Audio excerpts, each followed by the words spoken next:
Hey guys, what is up? It's Dusty here and welcome back to another episode of the Daily Crypto News. And guys, a couple of very important numbers just came out that I have to share with you because these are going to really have some crazy effects over the crypto space over the next couple of days, hours, months. You'll see, but it's really been crazy, guys. The markets are crazy! And most likely, I will post a couple of videos throughout the day, so check back on the channel in a couple of hours. Because as I said, it is getting crazy up in here, guys. It is getting crazy. All right, to dive right in, one of the most important numbers just came out regarding the interest rate. Federal Reserve takes swing at inflation with largest rate increase since 1994. If you guys do not know, yesterday these numbers were announced after the FOMC meeting, and we all were expecting either 0.5 or 0.75, both of them having some very interesting consequences. 0.5 was basically the expected result because that was announced. Inflation is basically a metric for showcasing prices increasing, right? The interest rate, it changes based upon what the inflation was like in the past, or at least what it's been, mostly to kind of balance it out.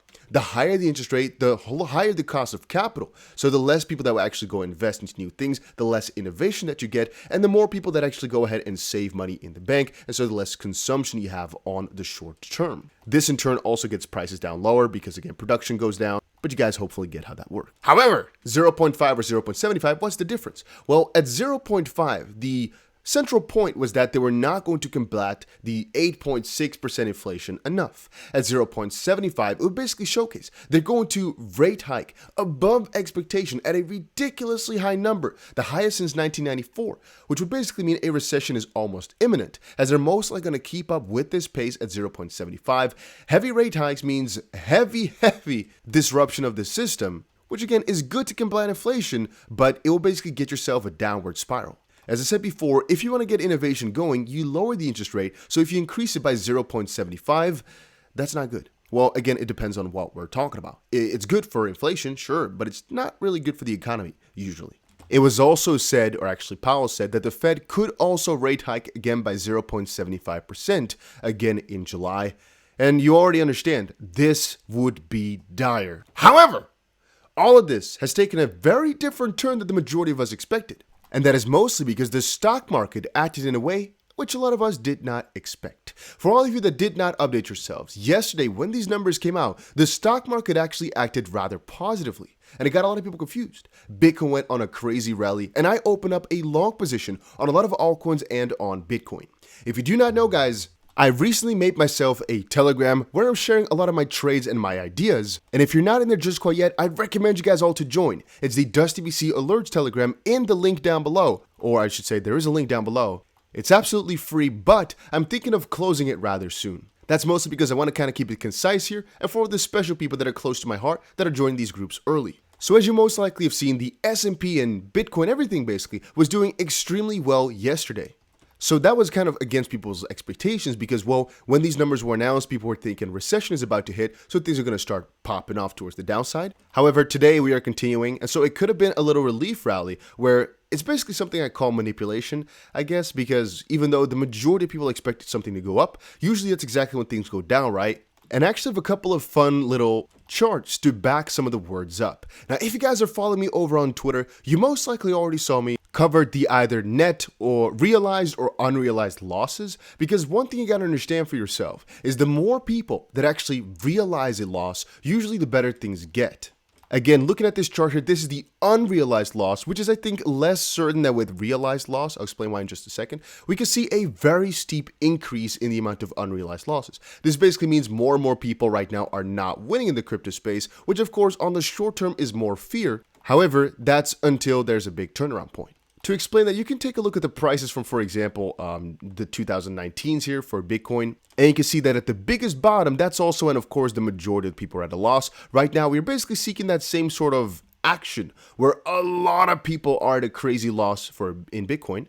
Again, just to give you guys some food for thought here, the little blue lines are understandably where things are negative. And you can see here, the biggest bottoms are in the blue. And that's also when the price turned around like crazy. You can see March of 2020 was when all this fear was ongoing. You guys remember it. But that was also when the majority of people were at a loss and when things start to turn back around for the good. I also usually show you guys an ASOPR, or whatever you want to call it, ASOPR, and that's basically the realized losses actually. And here it also actually explains it to you. More investors are selling at a loss in the middle of a bear market. It can indicate a bottom of the market because, well, when people are giving up, and that's really how things go, really, guys, when people start to give up is when things really start to pop off. And again, I try to kind of give you guys the comparison with the stock market just now because when everybody expects something to happen, when everybody expects the exact same result to come out of that as well, that's usually when exactly the opposite happens. And so right now, when a lot of people are giving up, when they are finally done with everything, they're thinking, you know what, I need to get rid of all of this. I need to get out. Crypto is a scam. That's most likely when the crypto market is going to turn back around and go absolutely berserk. I wanted to actually back it up with some exchange data as well. What we're seeing right here is the amount of Bitcoin that's being held by exchanges. Just know that whales are accumulating. I have a lot of articles. I'm not sure where they went because I had them open just now. Never mind. They're going to be in the second video of today. So make sure actually that you come back in a couple of hours to see the other video that I'm making because it's about some whales, have some statistics for that and a couple of very interesting numbers. And this is not $116,000 worth of Bitcoin. It's 116,000 Bitcoin, but you'll see later. Just wanted to showcase to you guys, people are buying, all right? People are also getting their money off of exchanges, which is lower selling pressure, which means the price will most likely dump less. Kinda. Now, the reason I'm kind of explaining this to you guys is because what we're seeing right here is a little bit of a top, and that's actually why the price is dumping like for a very long time. At this point, you guys can't see it properly, but the price actually increased over this little while. Or rather, there was an increase of fear or anything of this sort, basically. People do irrational things whenever that happens and they start to deposit, but the general downwards trend is pretty apparent. This basically means people are taking the money off exchanges, keeping it on their own, and that's actually a really bullish sign over the longer term. So again, the easiest conclusion to draw is there's less selling pressure. I also highly suggest you guys to take a look at the fear and greed index every so often, just to showcase to yourself how fearful people are right now. And that's really funny because the lower the prices go, the more certain I get, but a lot of these people get more fearful, which is kind of odd. Having said that, right now, this year specifically, I'm going to talk about that in my next video, is the year for regulation. And there's a couple of things to be fearful of, but that most likely has to do with the market getting more mature and getting more certain, because it's not going away anytime soon anymore. Crypto has set itself so far into the financial system, there's no way to think it out of it anymore. Here's, for example, an article that says IRS launches an Operation Hidden Treasure to clamp down on crypto non-taxpayers, but I don't need to go too deep into it because you guys are paying your tax, right? So that's going to be it for the taxes. But now that we're on the topic of fun anyway, make sure that you check out the WSOT competition. I keep repeating this, but I want you guys to join my freaking team over on Bybit. If you don't have yourself an account just quite yet, use the link down below, get yourself an account because you can get a couple $1,000s worth of bonuses for absolutely free. Again, you guys sometimes wonder why is it free? I've explained it a couple of times before, but it's their calculation. To them, it is worth it. Having said that, they're doing an $8 million competition. And that once more means that we can win $8 million. As a team, we can actually win $6 million, and everybody in our team actually wins part of that. So I always say, if you have a Bybit account and you're a trader, make sure you join our team. Because what if one of us actually does really amazing? Then the entire team wins.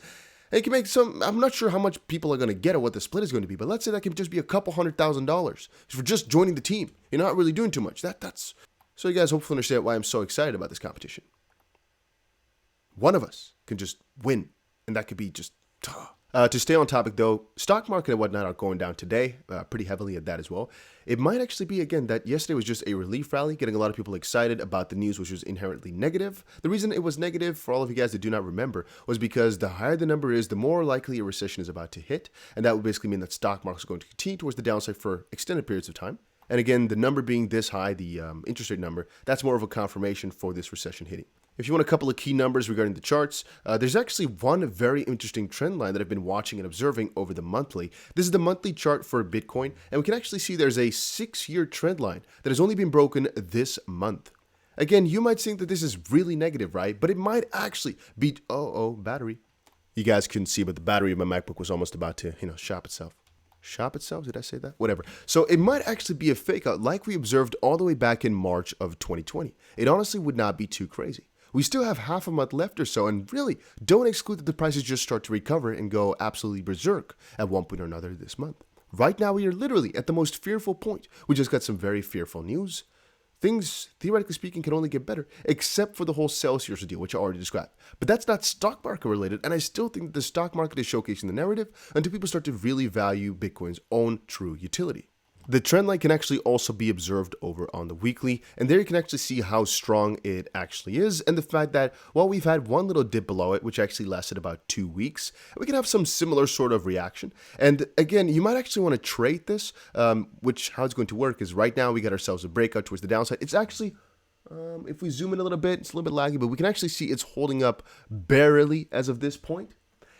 But if we do break below and actually close below and we get ourselves another confirming candle afterwards, we actually can open up another short position because then things are really going to get out of proportion bad. But I don't expect that though. I expect ourselves to turn back around. All right, not sure exactly what I was saying right there, but the most important level to watch and then watching for is the $19.8 thousand level, which is basically our previous top that we had all the way back in 2017. And that's honestly right now the position where I'm opening up a crazy long position if we get there. Again, guys, I'm most likely going to put $1 million or whatnot in this trade. And the reason I'm saying it like that is because I don't know what leverage I'm going to use, but it will most likely end up being about $1 million or $900,000 after leverage. But yeah, it could seriously be 5 or 10 Bitcoin that I'm putting in the trade. It might actually be even $1.5 million, depending on how quickly the prices come back down and how much time I have to prepare for this move. But at 19.8 thousand, I am just emptying my bags onto a Bitcoin long position. And yeah, I think it's going to be pretty damn crazy, honestly. Pretty damn crazy. But that's the most important bottom for Bitcoin. You guys can all witness this right here by just looking at the chart for yourselves. There's actually one more chart that showcases this. It's still the weekly, but just shown in a different manner. Actually, logarithmic here. But that showcases, again, just where we are opening up our long position. You can see it, right? It's basically that blue little line. It's like a slight little bit below that. But that's where I'm going to be opening up another crazy long position because it's such a strong bottom that if we do not hold, I'm going to have to seriously add a lot of money to my altcoin bags. A lot of money. But I do believe it's actually going to hold around. And that we're actually going to be able to get this long position all the way up, and it's going to be very joyful. At least that's the way in which I like to describe it, right? I just think this is going to be one of our best choices in a long time, and I'll most likely share a couple more updates with you guys over in my Telegram over the next 24 hours or so as I describe my strategy in my head a little bit better.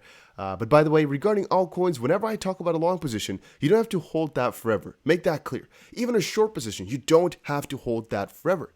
If you're in good profit and you think that's worth it for you, take it. You don't have to hold on for the next couple of weeks, next couple of months. Whenever I talk about a long, sometimes it's a very short-term thing. For example, yesterday, it was a very short-term trade because we saw some positivity where it was not supposed to be. You take the opportunity, you seize it, and then you also are out of there as soon as you are comfortable with your win or some pre-calculated number, basically. But a lot of these times it's on a whiff because it's a lot of unexpected, events.